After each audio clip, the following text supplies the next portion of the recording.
அஸ்ஸலாமு அலைக்கும் மக்களே. நான் உங்கள் Farooq, the voice of truth. நீங்கள் லைஃப்பில் சில பேர் பார்த்தீங்கன்னு வச்சுக்கோங்களேன், கோவப்பட்டோம்னு வச்சுக்கோங்களேன், நம்மளை வந்து கெட்டவங்களா நம்ம உணர மாட்டோம். கோவங்கிறது மனுஷனை வந்து ஒரு மிருகமாக மாற்றிடும். இந்த ஒரு நிமிஷம் கோபம் வந்து கோவப்பட்டதுக்கப்புறம் தான் நம்ம வந்து பனிஷ்மெண்ட்டை ஃபீல் பண்ணுவோம். அந்த ஒரு நிமிஷத்தை கோபத்தை வந்து நம்ம கடந்து போயிருந்தோம்னு வச்சுக்கோங்களேன், சில பேர் வந்து கோவப்பட்டதுக்காண்டி ஒரு சாதாரண கோவம் வந்து அவங்களோட லைஃபே ஒரு நிமிஷம் கோவம் வந்து லைஃபே மாறி இருக்கு. ஜெயில் வரையும் எடுத்துகிட்டு போயிருக்கு. ஏன் இந்த விஷயத்தை பெருசுப்படுத்தி சொல்கிறேன்னா, கோவம் வந்துச்சுன்னா மனசு வந்து வேலை செய்யாது. அடுத்தது வந்து புத்தி வேலை செய்யாது. ரெண்டாவது, அப்பா தெரியாது, அம்மா தெரியாது, குழந்தைங்க தெரியாது, யார் என்னன்னு தெரியாது.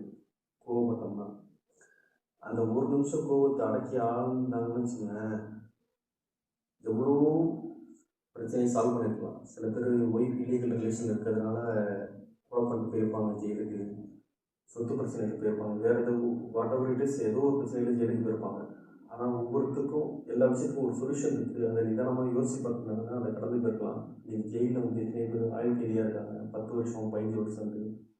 ஆனால் அவங்க ஜெயிலுக்கு போனதுக்கப்புறம் தான் ரியலைஸ் பண்ணுவாங்க, அந்த கோவத்தை நம்ம அடக்கி ஆள்ருக்கலாம், ஒரு நிமிஷம் நிதானமாக நின்றுருக்கலாம், இந்த பிரச்சனையை சால்வ் பண்ணிக்கலாம் அப்படின்னு சொல்லிட்டு.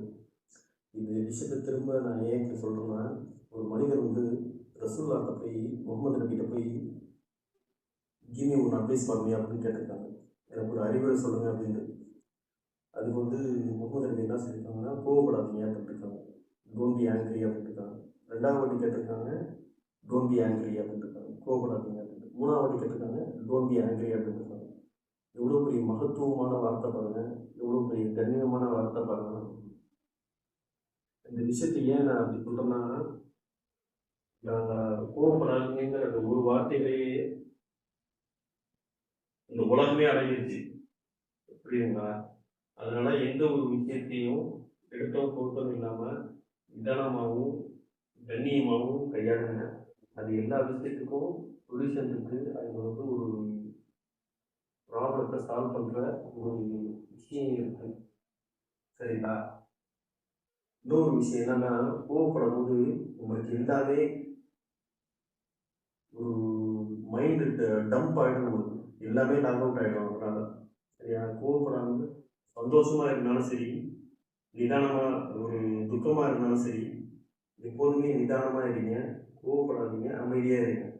இது வந்து பல பிரச்சனைகளுக்கு சொல்யூஷன் இருக்குது கோவப்படாமல் இருக்குது. ஏன் அப்படின்னா, போன ஒரு 3 மாதம் இருக்கும் ஒரு நியூஸ் பார்த்தேன். ரோட்டில் போயிருக்கும்போது ஒரு 2 கிராஷ் இதாகிடுச்சு. ஆக்சிடென்ட் இல்லாமல் கார்லேருந்து வந்து ஒரு குரூப்பு ஏண்டா வந்தேன்னு சொல்லிட்டு ஒரு அரைஞ்சிருக்காங்க, ஸ்பாட்லேயே அவுட்டு. இன்னொருத்தர் வந்து கேரளாவில் ஒரு 5 மாதம் இருக்கும், கையில் காசு இல்லாமல், சவுதியில் வேலை செஞ்சவர், கையில் காசு இல்லாமல் வீட்டில் உள்ள அப்பா அம்மா பாட்டி எல்லாத்தையும் சுற்றில வச்சு அடித்து கொண்டிருக்காரு.